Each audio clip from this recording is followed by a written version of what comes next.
Ambassador David Martinez stood before the towering crystalline structure that housed the Galactic Council's assembly hall.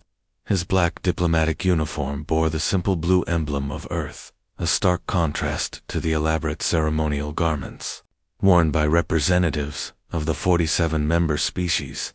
The air hummed with translation devices working overtime to convert thousands of different communication methods into comprehensible formats. The Council had summoned humanity for what they called a final integration hearing. For 6 months, Earth had been in preliminary negotiations to join the galactic community, a process that involved adapting human society to conform with established interstellar protocols. What had begun as promising diplomatic exchanges had gradually transformed into increasingly demanding requirements. Council Speaker Vorthok, a towering reptilian being with scales that shifted from green to gold, activated the central podium. His voice resonated through the chamber's acoustics system, reaching every corner of the vast space. The human delegation will now hear the final terms for planetary membership in our civilized collective. David stepped forward, his military background evident in his precise movements. Behind him stood Dr. Emily Watson, Earth's foremost xenobiologist, and General Robert Kane, representing humanity's defense interests. They had traveled across the galaxy with hope for peaceful integration, but each passing day had revealed the true nature of the Council's expectations. First, Vorthok continued, humanity must cease all military development and surrender existing weapon systems to Council oversight. Second, your industrial production must be limited to quotas determined by the Resource Management Committee. Third, population growth must be regulated according to galactic sustainability standards. The terms grew progressively more restrictive. Humanity would be required to relocate certain cities that the Council deemed environmentally disruptive. Educational curricula would need approval from the Cultural Conformity Board. Even human art and literature would undergo screening to ensure compatibility with galactic sensibilities. Dr. Watson exchanged glances with her colleagues. These weren't negotiations anymore. They were demands for complete submission. The Council expected humanity to abandon everything that made their species unique in exchange for junior membership in an organization that clearly viewed them as primitives requiring guidance. Furthermore, Vorthok's voice took on a more commanding tone. Human space exploration must be suspended indefinitely. Your species has demonstrated concerning aggressive tendencies in your expansion patterns. The Council will determine when and where humans may establish colonies, if at all. General Kane's jaw tightened. Humanity had reached the stars through determination, ingenuity, and yes, sometimes conflict. But they had also shown remarkable capacity for cooperation, scientific advancement, and cultural growth. The Council seemed intent on ignoring these achievements while focusing solely on humanity's darker chapters. The final stipulation proved to be the breaking point. Human representatives in this Council will hold observer status only, with no voting rights, for a minimum period of 500 Earth years, Vorthok announced.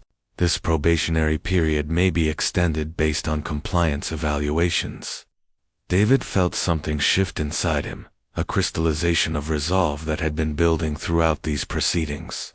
He thought of the farmers who had terraformed Mars, the engineers who had built the first interstellar drives, the explorers who had mapped distant star systems with nothing but courage and curiosity.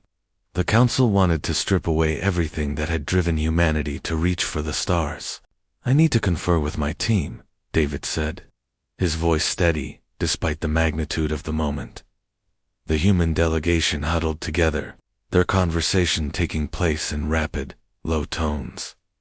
Dr. Watson shook her head firmly. General Kane's expression had hardened into something approaching contempt. They all recognized what was happening here. When David turned back to face the assembly, his posture had changed. The diplomatic deference was gone, replaced by something the Council members began to recognize as distinctly human defiant determination. Speaker Vorthok honored council members, David began, his voice carrying clearly through the vast chamber. We came here seeking partnership, not servitude. We hoped to find equals among the stars, not masters demanding our surrender. A ripple of surprise passed through the alien delegates. In 5 centuries of council operation, no species had ever rejected membership terms. Humanity declines your offer, David continued. We will not abandon our nature, our growth, or our future for the privilege of kneeling before this assembly. If the price of joining your galactic community is the death of human spirit, then we choose to remain outside it. The chamber erupted into chaos. Translation devices struggled to keep pace with the cacophony of alien languages, expressing shock, outrage, and bewilderment.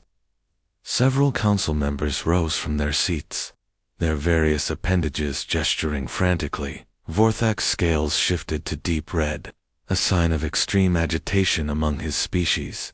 You reject the wisdom of civilizations that achieved space travel, while your ancestors lived in caves. This is the arrogance we sought to correct. Perhaps, David replied, unshaken by the commotion around him. But it's also the same arrogance that drove us from those caves to the stars. We'd rather face the unknown as free humans than live as domesticated pets in your galactic zoo.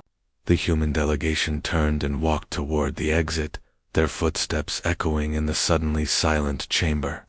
Behind them, 47 species watched in stunned disbelief as humanity chose the harder path: independence over integration, struggle over surrender. As they reached their ship, Dr. Watson voiced what they were all thinking. They'll probably make things difficult for us out there. David nodded, looking up at the star-filled sky. Let them try. Humanity didn't get this far by taking the easy road. The engines fired, carrying them home to a world that would forge its own destiny among the stars.